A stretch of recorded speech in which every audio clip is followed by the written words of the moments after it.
Prieš kurį laiką buvau paklaustas, kai mane čia lankė svečiai sodyboje, šitame vienkiemyje, miškuose, laukuose, niekame, kur mašinos neprivažiuoja dabar. O kaip tu čia gyveni, kaip tu čia būni, ar nekamuoja tavęs vienatvė? Turbūt vienas iš svarbiausių klausimų kirba ir tavo galvoje, ir kiekvieno - vienatvė. Visi galvoja apie tai, koks aš vienišas. Ar tu taip pat jautiesi, galvodamas apie žodį vienatvė, vienišas, kenčiantis, liūdintis, ieškantis kažko tai, kas galėtų užpildyti tą vienatvę? Ir mano atsakymas buvo, nejaučiu nei trupučio vienatvės skausmo. Neturiu vienatvės. Nors čia esu visiškai vienas kaip žmogus, gyvūno aplinkui. Grįžau šiandieną iš kelionės ir atvažiavau čionais. Privažiavau šiaip ne taip per tuos sniegynus, kažkokiu tai stebuklingu būdu. Ir jau yra tamsu. Atvažiuoji tamsu. Mėnulis šiek tiek duoda to šviesos per debesis, bet iš esmės yra tamsu. Vien sniegai, pučia vėjas. Keletą pėdų, žvėrelių pėdų, stirnų, čia dažnai stirnos užsuka, briedžiai pavaikšto, daugiau nieko. Aplinkui nėra nei vienos pinksulės namo ar kažko tai panašaus.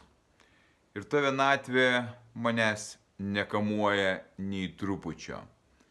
Bet tai buvo dar ne per seniausiai, kai ta vienatvė buvo skausmas. Turbūt toks pats skausmas, koks yra dabar tau, ypač žiemos metu, kai yra 4 valandą jau temsta ir prasideda vakaras ir ateina ir išlenda tie demonai iš tavęs, iš kiekvieno.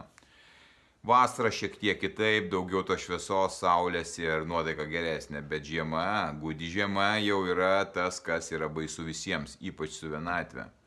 Ir toje vienatvėje jaunystėje aš buvau ir po to buvau toje vienatvėje ir ieškojau, kas galėtų užpildyti mano tą vienatvę.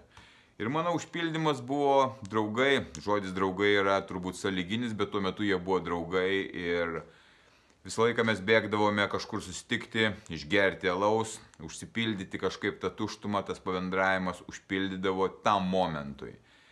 Grįžus namo, ta vienatvė vėl kamuodavo. Atsirado šeima, draugystės santykiai ir užpildydavo triukšmas, užpildydavo tas vaikų bruzdesys, užpildydavo buitis. Bet širdie nebuvo taip, kad jausčiausi visiškai laisvai su ta vienatvė. Jis išlyzdavo ir turbūt pas kiekvieną išlenda. Ir gan dažnas atvejis, ką aš ir dabar girdžiu, esu poroje, draugauju su vaikinu ar su mergina ir jaučiuosi vienišas ar vieniša. Ir toks nesuprantamas jausmas.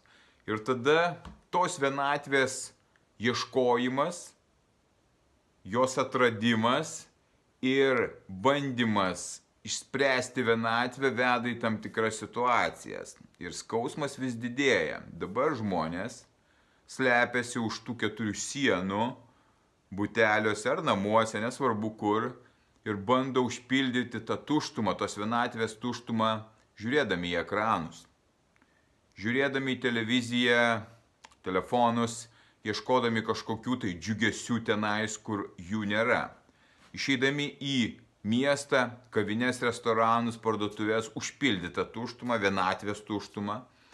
Ir tenais lygiai tas pats. Niekaip neįmanoma užpildytos tuštumos. Ta vienatvė kaip yra, taip yra. Atsiranda santykis ir vienatvė neužsipildo. Kas čia yra? Iš kur tas vienišumas? Iš kur tiek daug vienišų žmonių?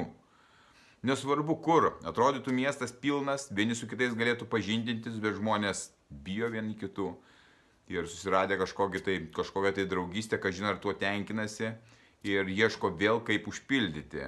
Tas veda į skausmą, nusivylimą, į savinaikos būdus, maistas užpildo tą vienatvę ir tu užsimiršti tokiu būdu, bet sekanti diena vėl tokia pati ir metai po metų nieko nesikeičia.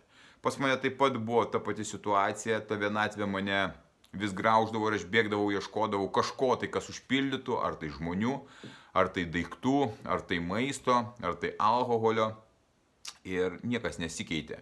Ta vienatvė veda į liūdesį, nepasitenkinimą savo likimu ir jinai niekur daugiau neveda.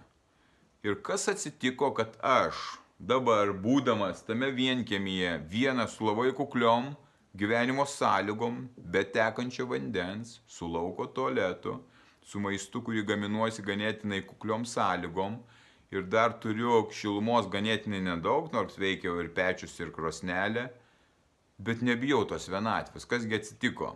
Aš supratau tai prieš kurį laiką, aš atradau vidinę ramybę ir taiką, su kuo tu manai, su savimi. Aš atradau džiugesį būti su savimi, kai aš nebėgu nuo savęs, kai man nereikia užpildyti mano vienatvės kažkuo tai, kas yra išorėje, draugystė, pirkimais, telikais, alkoholiu, maistu ar dar kažkuo tai, ką greičiausiai tu tai darai. Ir tai aš galėjau padaryti tik tai tada, kai perėjau per savo sunkumus, per diskomfortą, per pasiaukojimą, susikūrė savo programą, kad save pakylėti, kad praplėsti savo sąmonę, kad tapti stipresniu. Ir ta ramybė po kelių metų tokio darbo atėjo. Aš tiesiog pastebėjau vieną dieną, kad visiškai neliko jokio liūdesio, jokio nerimo ar baimės. Aš tiesiog gyvenu gyvenimą ir mano kompanija, mano pačio kompanija man yra įdomi. Man įdomu bendrauti su žmonėmis. Man labai patinka bendrauti su žmonėmis. Aš daug ko išmokstu iš jų ir aš nevengiu jų. Ir aš labai bendraujantis žmogus. Kiekvienoje kelionėje, kiekvienam susitikime aš pakalbinu visus žmonės, kurie sutinku, kaip sekasi jų gyvenime, kuo jie kvėpuoja, kokie jų siekiai, kokie jie mato savo gyvenimo perspektyvą, kokių vizijų turi. Ir praktiškai kiekvienas man vis primena, kad jie yra ganėtinai vieniši, neturi draugų ar gerų santykių, kur sakytų, tai yra nuoširdu, mes galim pasikliauti vienas kitu. O aš galiu pasikliauti savimi, tapęs stiprus, būdamas su savimi, aš pasaulį pažįstu taikoje. Vidinė ramybė tai yra išsigelbėjimas, beveik niekas neturi tos vidinės ramybės. Aš ją išmokau ir išsiugdžiau, išmokęs tą ramybę ir palaikau. Audrų pas mane gyvenime irgi yra pilna kaip ir pas kiekvieną. Ir pasaulis yra toks pat, koks jis yra. Tik aš jį matau kitaip, tą pasaulį. Ir kad tu galėtum atrasti savo ir užpildyti savo gyvenimą, turi atrasti autentiškumą. Tai yra raktas užpildyti vienatvę. Tu turi tapti autentiškas ir ta vidinė ramybė, kuri ateis po kurio laiko dirbant su savimi, plečiant savo sąmonę, ieškant atsakymų, klausiant, pasiaukojant ir žinant savo viziją ir tikslus, ta vienatvė tampa nebe vienatvė. Tu atrandi save, atrandi taiką, o tai yra didžiulė dovana tokiame pasaulyje. Tai kad aš galiu gyventi vienkiemyje, galiu gyventi Londone, galiu gyventi Vilniuje, galiu gyventi Dusetose ir aš jaučiuosi lygiai taip pat, todėl, kad aš turiu taiką su savimi. Ta ramybė yra su manimi ir mano autentiškas gyvenimas, kokį aš gyvenu, kam tai nepatinka, tai jų problemos, man patinka mano gyvenimas, bet aš jaučiuosi labai stipriai. Ir jeigu tas skausmas, kuris yra dabar tau dėl vienatvės, tave vis dar kankina, tai išeitis yra ir ganėtinai paprasta. Tiesiog reikia pradėti dirbti su savimi. Ir tavo investicija turi būti ne į maistą, ne į alkoholį, ne į daiktus, ne į automobilius, o į patį save. Ir atrasti tai, kuo tu esi.